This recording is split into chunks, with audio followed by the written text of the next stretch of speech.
Yang di-Pertua, saya nak bertanya berkenaan dengan berapa jumlah yang telah diganti semula. Berapa jumlah yang diganti semula tanah Rizab Melayu yang telah pun bertukar kepada tanah bebas.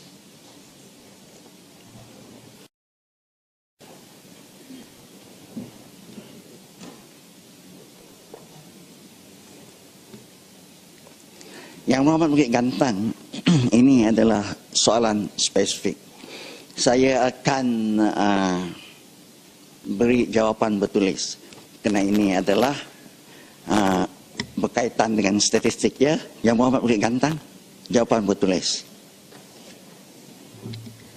Speaker. Taiping dan Pari Buntar bangun. Sebelah sini, sebelah Taiping. sini. Kawan lama. Taiping, Anda kena mengenal kadang-kadang ini Rizab Melayu. Sedikit. Saya anak Malaysia, semua berkenaan. Taiping. Sila. Kita. Dan saya cuma nak merujuk kepada keputusan Majlis Tanah Negara pada tahun 2003 yang telah pun meliberalisasikan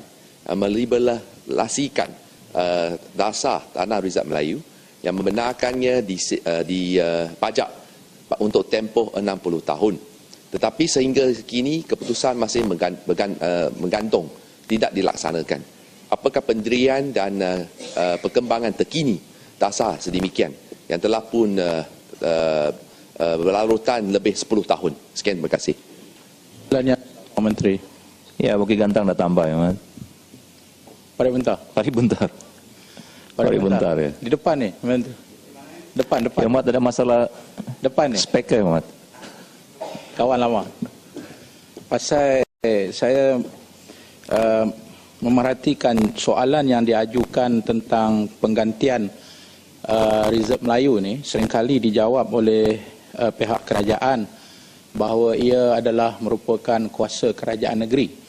Soalan saya untuk diberi penjelasan dalam hal ini ialah sejauh mana kerajaan pusat mengawal, menyelia, memastikan bahawa berlaku penggantian kerana menurut undang-undang, menurut perlembagaan, setiap tanah Rizab Melayu yang diambil mesti diganti. Jadi apa mekanisme dia? Kita tak boleh kata bagi kat kerajaan negeri biar dia selesai. Jadi saya rasa itu tak berlaku. Dan ini yang ditanya oleh Bukit Gantang, banyak perizab tanah Melayu semakin mengecil kerana tidak ada penggantian dan ini bertentangan dengan perlembagaan persekutuan. Mohon penjelasan.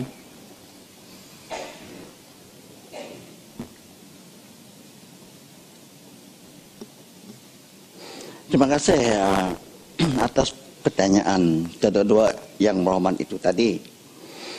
Walaupun kerajaan persekutuan menyediakan pengambilan tanah ini oleh kerajaan negeri, tetapi kalau kerajaan negeri ada cara-cara tersendiri untuk membuat pengambilan tanah ini, maka itu juga yang mereka lakukan. Jadi penyeliaan oleh kerajaan persekutuan sememangnya boleh terus dijalankan. Tetapi ini kepada angkuhan kerajaan negeri. Kalau mereka bersetuju dengan apa yang dicadangkan oleh kerajaan persekutuan, maka mereka seharusnya buatlah. Kalau tidak, ianya mengambil masa begitu banyak seperti yang disebut, begitu lama seperti yang disebut oleh Yang Muhammad Taiping tadi. Jadi ini tentang pengambilan tanah Rizab Melayu. Seterusnya boleh Yang Muhammad Indra Mahkota bangun dalam isu yang sama. Isu yang sama lagi. Ya. Kalau soalan yang sama, Bukan soalan sama lah, soalan lain lah. soalan lain yang dengan Rizab Melayu ini yang sudah diambil. Tuan Yang Pertua, saya ingat tahun 96, 97, 95, dalam tahun 95, 96. Ketika itu saya duduk sebelah sana. Saya menjawab soalan kawasan simpanan Melayu pada tahun itu masih terkawal. Artinya apa yang diperuntukkan awal-awal semasa merdeka tidak ada banyak beza dengan keadaan ketika itu. Tapi saya tengok selepas beberapa tahun ini, 10-15 tahun ini, boleh tak Menteri membuat pecahan, membagi kita melalui jawapan bertulis atau apa juga cara berapa negeri-negeri manakah yang banyak mengabaikan peruntukan ini? Satu, yang kedua, bila ia berlaku? Saya tak perlukan jawapan sekarang, tapi boleh tak kementerian bagi saya, nombor satu, negeri mana yang banyak menyeleweng dan bila ianya berlaku? Terima kasih. Timbalan Menteri, sedikit saja berkenaan dengan jawapan yang diberi oleh Timbalan Menteri sedikit. Datuk Speaker, terima kasih. Soalan saya, mengapa keputusan National Land Council yang telah pun dibuat sejak tahun 2003 tidak dilaksanakan? Apakah sebabnya? Jika buat keputusan tak mau laksanakan, indang khabar dari rupa, janganlah adakan mesyuarat dan buat keputusan. Itulah sebabnya kita nak tanya. National Land Council sebagai the highest coordinating body of the National Land Policy dah buat keputusan. Tapi kementerian sehingga hari ini tak laksanakan untuk memberikan kebenaran pajakan tanah Rizal Melayu. Apakah sebabnya? Dan mengapa tidak dibuat? Terima kasih. Ini National Land National Land Committee ini, ianya berkaitan dengan polisi lah, dasar. Kalau dasar sudah tak begitu apalagi efisien lagi, maka boleh juga dibuat pindaan dan ditukar. Timbalan Menteri, keputusan itu tak pernah dipindah. Dia dipengerusikan oleh mantan Perdana Menteri maka Tun Abdullah Badawi. Tapi sehingga hari ini tidak dilaksanakan. Tolonglah jawab. Jangan orang tanya lain, jawab lain. Saya akan jawab. Sebab ianya belum lagi dilaksanakan atau tidak dilaksanakan. Kerajaan Persekutuan hanya ini supervise saja apa yang mereka buat. Itu saja. Kalau tak betul, beri pandangan dan cadangan. Mana boleh Kerajaan Persekutuan mengambil tanah kalau itu kepunyaan kerajaan negeri? Jadi mana boleh Kerajaan Persekutuan memberi instruction kepada Tuan Ketua, saya minta kalau itu tanah kerajaan negeri yang 10 tahun yang selama ini pun masih dibincangkan juga. Jadi bukannya senang untuk mendapat sesuatu dengan secepat mungkin.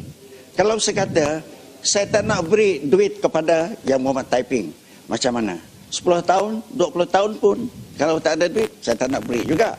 Macam itulah. Ini perkara yang berlaku di mana-mana.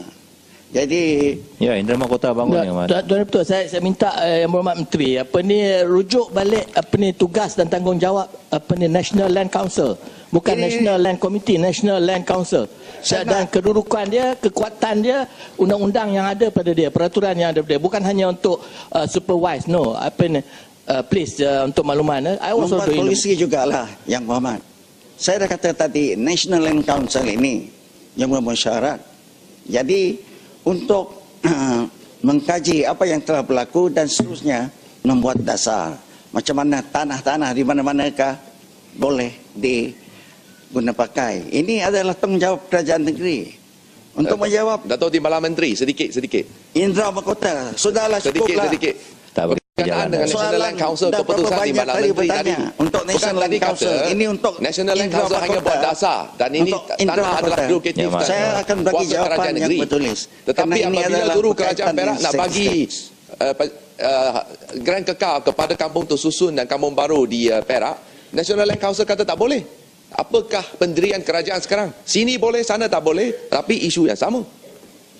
What is the bidang kuasa atau jurisdiction of the National Land Council sekarang? Bila National Land Council kata boleh ataupun tak boleh, siapa punya tanah itu? Bukan, apabila sekarang ni saya tadi kata mengapakah kerajaan sehingga hari ini tidak laksanakan keputusan National Land Council mengenai dengan pajakan tanah Rizal Melayu. Tadi Timbalan Menteri jawab, oleh kerana National Land Council hanya sebagai badan penasihat untuk menyelaraskan dasar kerajaan dan tidak ada bidang kuasa. Tetapi apabila pada masa yang sama 2008 Kerajaan Negeri Perak ingin melaksanakan dasar grant kekal kepada kampung tersusun dan kampung baru di negeri ini, tetapi National Land Council kata tak boleh. Sebab itu negeri Perak tak dapat memberikan grant kekal. Sini kata boleh, sana kata tak boleh, sini kata ada kuasa, sana kata tak ada. Ya, di manakah konsistensi pendirian Kerajaan Persekutuan? Inilah persoalannya. Siapa punya tanah itu?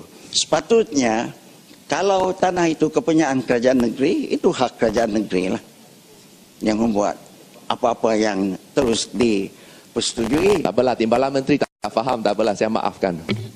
Saya faham pertanyaan yang berhormat. Yang berhormat, di Sarawak, National Land Council tak ada peranan apa-apa. Kalau tanah yang perlu digunakan pakai untuk apa-apa projek, itu adalah tanggungjawab kerajaan negeri Sarawak. Saya bukannya orang Perak, tapi mungkin Perakmen lah. Kalau Perakmen sudah berjuta-juta tahun yang berhormat.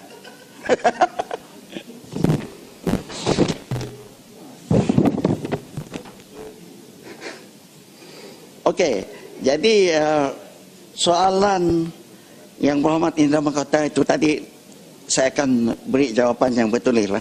Yang berhormat. Ada dua yang berhormat tadi ada soalan yang bertulis.